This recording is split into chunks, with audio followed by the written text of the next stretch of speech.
primeiro eu queria agradecer muito aí o convite da Madia Marketing, da Academia Brasileira de Marketing. É fabuloso estar aqui. É um trabalho sensacional do ponto de vista de decodificar um pouco essa ciência, muitas vezes confundida com criatividade e com publicidade, o que não quer dizer que não tenha publicidade e criatividade, mas é uma ciência de mais-valia. Sobre a profissão, assim, começando, eu queria fazer uma reflexão que a gente viveu ultimamente muito o mundo dos CFOs, né? Todas as naturezas de negócios se transformavam aí quase em planilhas, né? Os M&As todos eram feitos em cima de uma lógica que, na prática, até desconsiderava a natureza do negócio.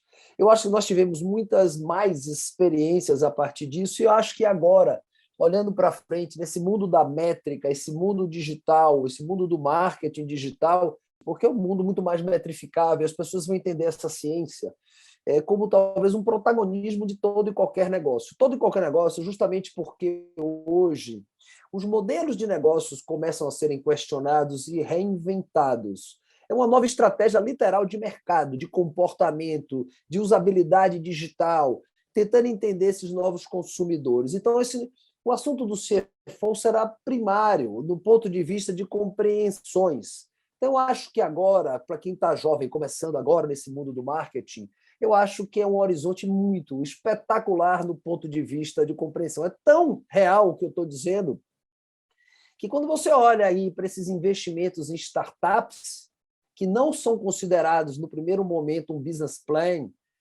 mas são considerados ideias a partir de comportamento ou soluções humanas, nada mais é do que leituras mercadológicas a partir de oportunidades de um novo mundo. Então, eu acho que, como nunca, o marketing protagonizará aí os negócios. Falando um pouco aqui, talvez, da minha trajetória, assim, entendendo como eu cheguei nesse mundo do marketing de forma muito resumida, né? Eu, de fato, nasci na Bahia, amo São Paulo, é minha terra escolhida, né?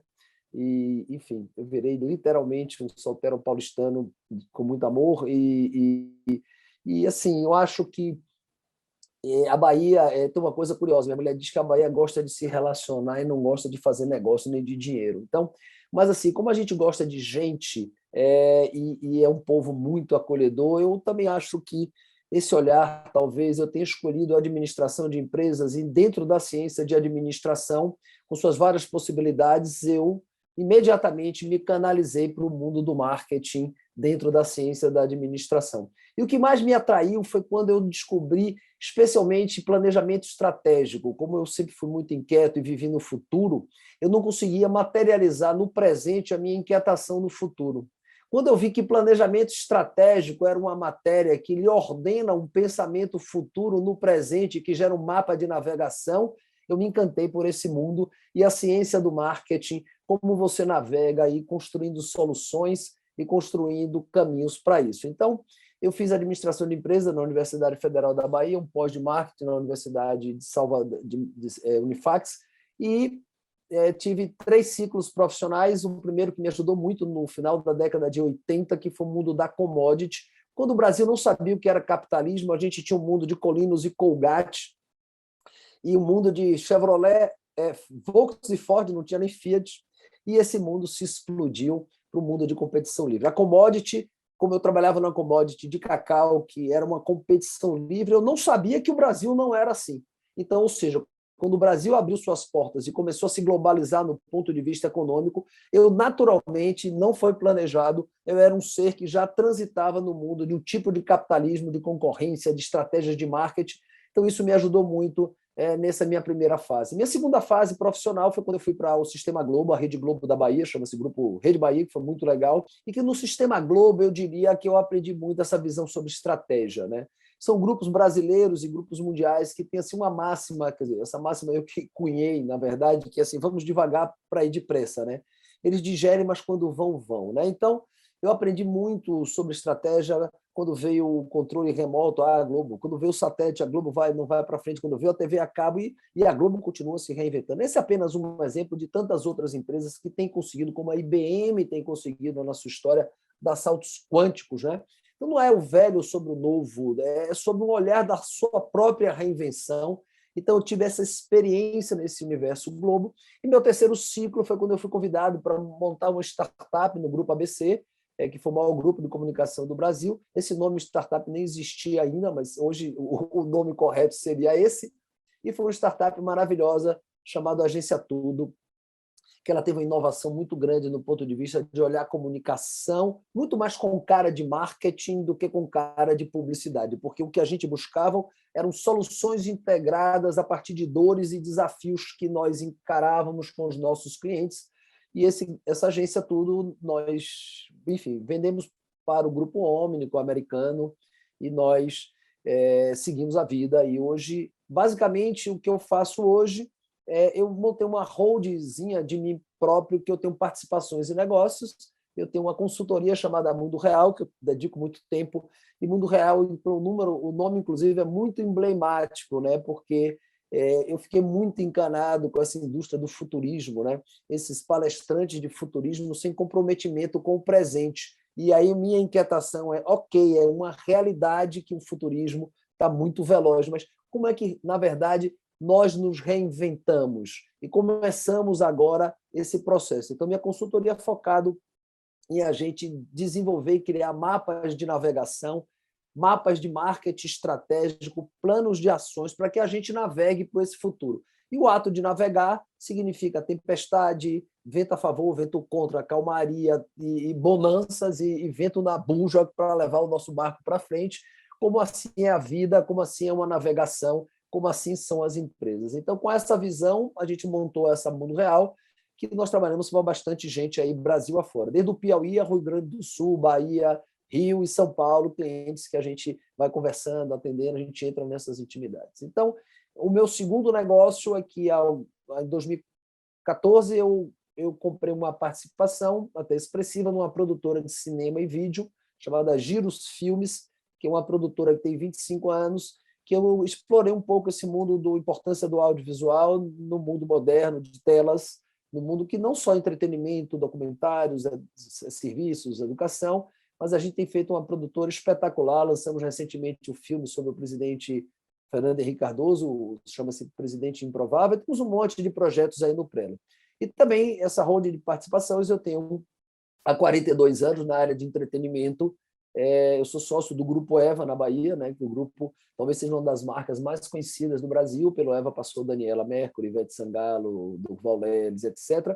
Então, é uma marca que é muito conhecida. A gente brinca, estamos na nossa 8ª temporada. É uma marca de 42 anos e continua muito jovem agora com Felipe Pezzoni à frente. Então, com essas lógicas, com cabeça de marketing, com essa idade que eu tenho, com essa trajetória, é que eu estou muito feliz agora para, nesse meu próximo ciclo, que é maestrar um conjunto de empresas e movimentos, e fora um lado social, que depois eu conto que a gente atua aqui, mas sempre com essa visão de marketing, né? Essa visão de que você tem uma folha em branco de futuro e o que diferenciará um pouco são as visões, esses planos, esses mapas de navegação.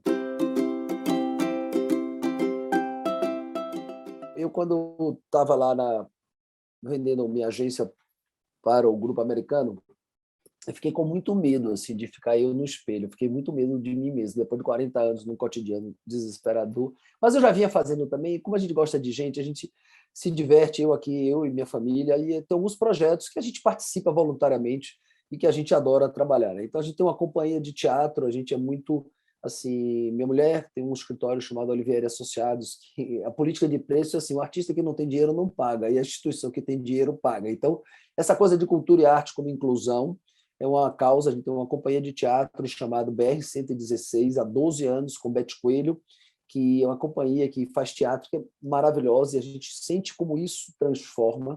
Eu também sou conselheiro consultivo do Hospital Irmã Dulce, que a gente brinca assim, que é o terceiro milagre de Irmã Dulce. Eles atendem 2,5 milhões de pessoas por ano. Eu chamo Einstein, o Círio dos pobres, lá na Bahia. É uma das coisas mais emocionantes que esse país tem, na capacidade de atendimento, que não precisa de documento, não precisa de nada, muito mais eficaz do que o SUS. É uma coisa fabulosa. Eu sou um conselheiro consultivo.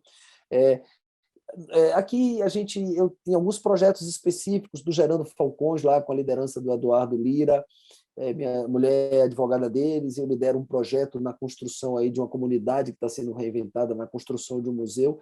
Então, a gente também tenta aqui, a gente tem um programa também de jovens amigos e que a gente tenta aqui fazer inclusões e discussões sobre como olhar esse mundo. Então, isso dá um prazer enorme, a gente se sente muito conectado com essa engrenagem, e feliz de quem se sente numa engrenagem social, que você é parte de um todo, né?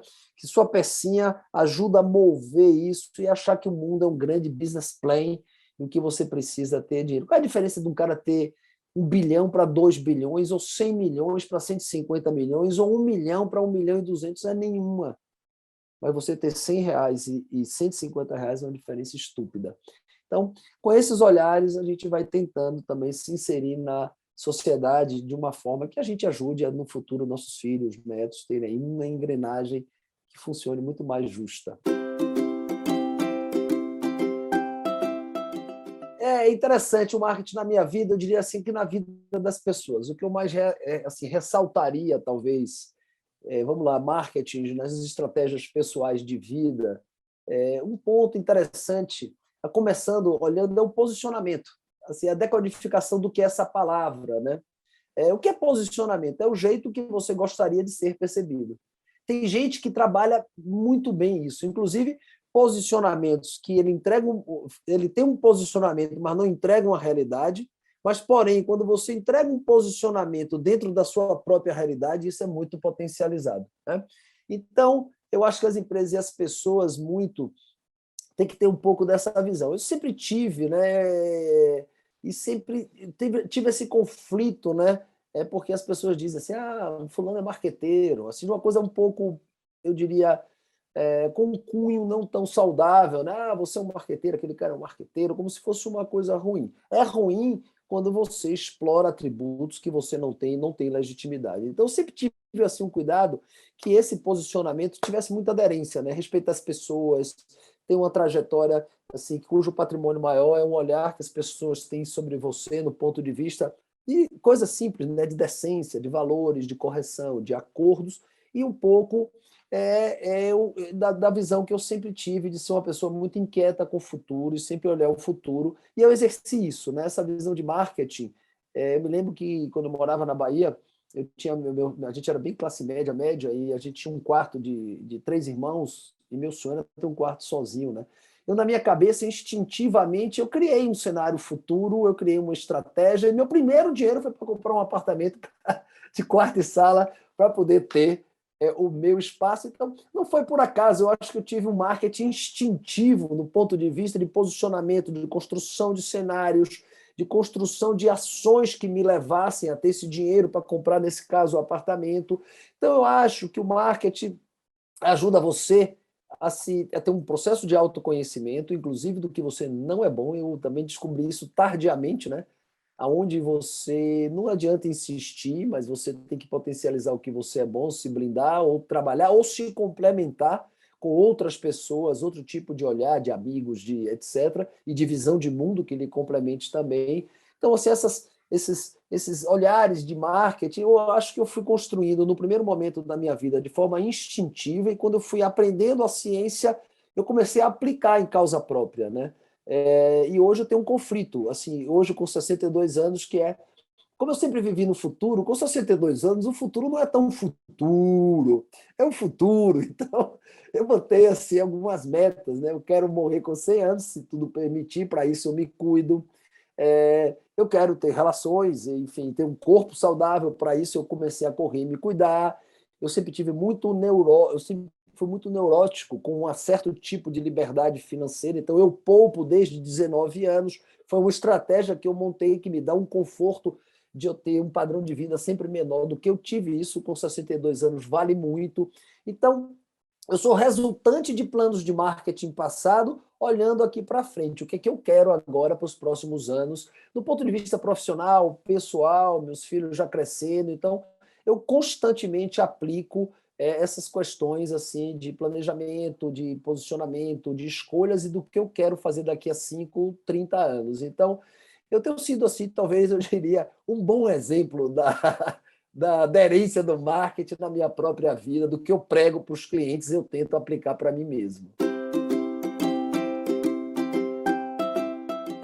Eu vou tentar ser sucinto numa visão até muito complexa aqui, né? Então, eu acho assim, primeiro eu queria só trazer para hoje, nós dois aqui, e muito do que vai nos assistir, assim, a gente veio de uma sociedade da escassez, né? Não tinha telefone para comprar, a opção de carro, namorada para namorar, shopping para ir, viagem para viajar. Nossos filhos hoje vivemos numa sociedade do excesso, né? Muito namorado, muita namorada, muito dinheiro, muita viagem, muita facilidade, muitos dados, muitas opções. Nós saímos muito rápido da sociedade da escassez para a sociedade do excesso. Com isso, isso muda completamente uma lógica, né? Então, eu acho que a gente está um pouco na euforia da sociedade do excesso, né? Com tudo isso que a gente viveu, né? Eu tenho um conceito que eu sempre repito aqui, né? Eu digo assim, que as caravelas a imprensa de Gutenberg foi uma espécie foi uma espécie de Facebook, né? Com um impacto similar. As caravelas foram uma espécie de Facebook, né? Perdão, a Gutenberg foi uma espécie de internet. As caravelas foram uma espécie de Facebook. O satélite na década de 50 do século passado foi uma espécie de Instagram. Os Beatles foram os influencers dentro desse processo, né? Então, quando a gente vê, a gente não está falando de inovação como uma coisa, uma descoberta recente. Nós estamos falando que as inovações são quase diárias, que levam a revoluções muito rápidas e evoluções que nós não dominamos. E o que a gente, no fim da linha, está falando é de velocidade. Então, com esse raciocínio, a velocidade que nós tivemos da escassez, da sociedade da escassez para a sociedade do excesso, muda completamente o olhar. Então, dentro dessa sociedade do excesso, olhando para frente, o que eu acho que vai acontecer é que isso está gerando efeitos colaterais muito perversos no ponto de vista olha, então o que é que eu tenho trabalhado com os meus filhos, tentando entender isso aqui? Primeiro, são conceitos simples. Você tem que ter velocidade sem ter pressa. Você tem que ter velocidade com conceito, mas não com pressa. Ah, vamos botar no Instagram porque tem que fazer, sai correndo sem saber por quê, para quem e para quê. Então, aqui não. Velocidade, mas com o conceito de vamos devagar para ir depressa. Então, eu vejo que a gente vai ter. Meus filhos, por exemplo, eu infernizo eles para escreverem um parágrafo e um texto, porque a sociedade do futuro, quem escrever vai ser uma vantagem competitiva. Quem ler um texto e entender esse texto será uma vantagem competitiva. Quem falar mais de uma língua será uma vantagem competitiva. E quem souber administrar o tempo, inclusive se preservando dessa neurotização e a robotização, com tempo de respiro, para você contemplar uma paisagem, olhar uma paixão, também será, na minha opinião, as pessoas que avançarão. Por quê? Porque a tecnologia ela tem um processo ela vai, não é que você aprende, ela aprende você. Como ela aprende você, ela vai entrando em você sem você entrar nela, tá? Tanto que tem senhores de 80 anos que têm um WhatsApp, então chegou nele isso, o processo, ou de 90 ou de 100. Então, eu acho que cada vez mais a tecnologia entrará em você.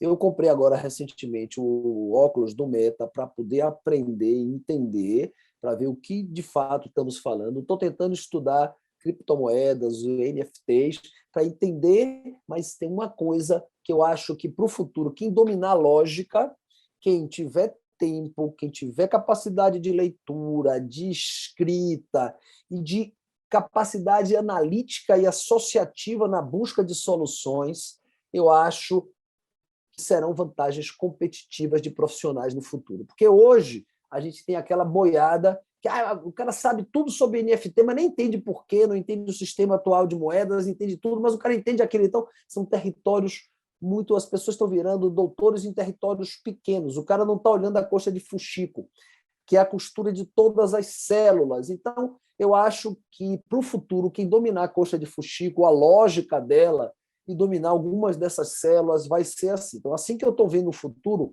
no ponto de vista de que uma sociedade que se formata, desformata, reformata por segundo. Como é que você entende essa lógica? Né?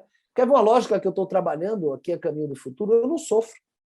Eu era um inseguro em potencial, porque eu tenho amigos que sabem coisa que eu não sei, outros dominam coisas que eu não domino. Aí comecei a olhar que tem coisas que eu domino que eles não dominam. Como nós temos hoje uma sociedade de insegurança, do mais alto grau de qualificação para o menor grau de qualificação, nós vivemos numa sociedade cuja hoje o atributo da insegurança é coletivo pela velocidade. Então, se eu sei isso, eu vou entender a velocidade, mas tentando entender um pouco o conceito e entendendo as lógicas dessas mudanças. Coisas recentes na humanidade, né? Como, por exemplo, a bolha da internet de 98, 2000, que nós vivemos. Agora, um pouco, esses questionamentos dessas big techs, né? Sob o ponto de vista dessas perspectivas projetadas, que talvez as entregas não sejam aquelas. Então, esses sentidos é que eu acho que no futuro eles vão ser melhor compreendidos à luz. Tem coisas que mudam e tem coisas que não mudam. Por exemplo, juros compostos pode mudar tudo, mas a lógica não vai mudar. Lógica de planejamento não vai mudar. Ser do bem também não vai mudar. Ser do mal também não vai mudar. Os fundamentos são os mesmos. Se você entende esses fundamentos, você está instrumentalizado para navegar nesse futuro com um olhar um pouco mais crítico, com menos sofrimento e com mais pilotagem de si próprio. É assim que eu tenho tentado olhar esse futuro. Quando eu vim para São Paulo, em 2005, e aí, tipo 2007, 2008, eu comecei a estudar um pouco dessa... É uma prática que eu tenho feito aqui de olhar futuro. E eu mapeei que as questões como inclusão e de homofobia, as questões ligadas a gênero, a raça, eram questões que já tinham um movimento bem encaminhado, né? Tanto que hoje são movimentos espetaculares do ponto de vista de diálogo. E eu mapeei que o próximo seria etarismo ou idadismo, né? Até por causa própria, né? Hoje eu estou nesse processo aqui. Então, eu acho que aqui a gente está começando a viver um outro olhar aqui da sociedade que a gente viveu, como eu comecei aqui falando hoje na ditadura do CFO, a gente também viveu uma certa ditadura da rejuvenescimento, talvez assim, compulsório. Tem muito sentido pela velocidade, pelo domínio da tecnologia, mas eu acho que a gente está dando mais um passo. Agora vai ter um equilíbrio dessa visão. Por exemplo, eu tive com a Dia há pouco tempo num cliente em comum. Quando eu olho aquele cara, ele é uma entidade, né? Assim, os raciocínios dele e o olhar lógico, cara, eu tinha vontade de falar com ele toda semana, de ler aquele newsletter dele, porque são tão inspiradoras as análises que eu acho que a gente agora vai viver uma fase agora de um equilíbrio maior, que assim, que é o equilíbrio um pouco de estratégias com pensamentos, com experiência, com tecnologia, com juventude. Tudo isso vai compor novos olhares, até porque assim, essas faixas etárias estão avançando muito e tal. Então, você chamar um cara de 60 anos de idoso é uma sacanagem, né? Então, eu acho que esses movimentos também são uma realidade de futuro. Eu brinco agora, eu estou tentando entender se a próxima inclusão daqui a 10, 15 anos vai ser o homem hétero branco, porque ele está ficando tão excluído e com muita dose de razão, né, por essa coisa milenar printada nisso aqui, que eu acho que vai ter um tipo de olhar de reinvenção desse, assim como nós tivemos aqui. Então, eu acho que tem muita coisa que a gente acha, assim, às vezes, tem um exagero de um tipo de debate sobre isso, sobre raça, sobre homofobia. Mas não, eu acho que mesmo esses excessos nos ajudarão a trazer para um certo equilíbrio, porque no fim da linha o que a gente quer é que a gente tenha um outro olhar de normalidade. E para chegar num novo olhar de normalidade, são lutas cotidianas contra preconceitos, contra olhares. Isso também é um olhar de futuro que eu vejo muito positivamente essas questões. Tá? Eu queria, primeiro mesmo, assim, eu tenho muito orgulho, assim, eu nem sei, um dia eu estava lá e eu fiquei muito feliz em meu nome estar como um profissional com algum reconhecimento. E quando eu olhei quem estava do meu lado, eu fiquei muito feliz também. E eu vi uma certa isenção e uma busca muito grande de critérios na escolha desses nomes que compõem e o que me leva a crer um lindo trabalho. Primeiro, eu acho que tem um lado muito positivo, que eu diria que é um modelo americano ou europeu de um capitalismo saudável, é que você retroalimenta a partir do conhecimento de um somatório de pessoas que fazem coisas com algum tipo de notório saber, que isso seja inspiracional para gerações que sucedem essa turma. Então, em si só, isso já é maravilhoso, e infelizmente isso é raro no Brasil, porque a gente aqui tem uma cultura de um esquecimento muito rápido de um passado muito recente. Então, eu acho que a gente ter isso no Brasil é absolutamente sensacional, e eu acho que a gente tem que lutar para perpetuar e trazer os futuros nomes, que essa academia continue a sua missão de fazer isso em prol do marketing. E o marketing em si, eu já falei isso aqui hoje, é uma ciência esplendorosa no ponto de vista de geração de riqueza lícita, de distribuição de renda, que as pessoas possam ter, através da linguagem do marketing, construção de negócios, de pequenos, médios e grandes negócios, que gerem emprego, renda e que licitamente cresçam e conquistem sonhos. Eu acho que o marketing é uma ciência para isso. Uma medicina é feita para buscar longevidade com qualidade, assim como a engenharia é feita para romper fronteiras de moradias e grandes construções. O marketing é uma ciência que hoje tem a missão de um desenvolvimento sustentável, de um capitalismo que gere riqueza e renda para todos, distributivo. Então, é muito legal o trabalho que é feito, nossa missão é multiplicar esse conceito para que marketing não seja, desculpe o termo, assim, muito confundido com publicidade, com uma coisa chula de marqueteiro, ou não, não, é genial no ponto de vista de relevância que pode ser construído. Eu queria agradecer muito, especialmente, a todos que fazem essa empresa. Queria agradecer especialmente a Madia, que tem sido um guerreiro. Eu li o livro dele sobre Peter Drucker, que me deu muita felicidade interna em ler aquele livro, a visão dele sobre... Não li o maior, li o Pocket que ele fez, porque ele vai lançar, ou já lançou aí, não sei se é uma biografia, né? Mas ele tem sido um guerreiro aí na construção, eu diria, dessa marca, desse mind, desse pensamento de marketing que tanto ajuda as empresas. Então, muitíssimo obrigado, estou muito feliz aqui em participar, desejo aí que a gente continue esse trabalho. Vamos embora e vamos remar.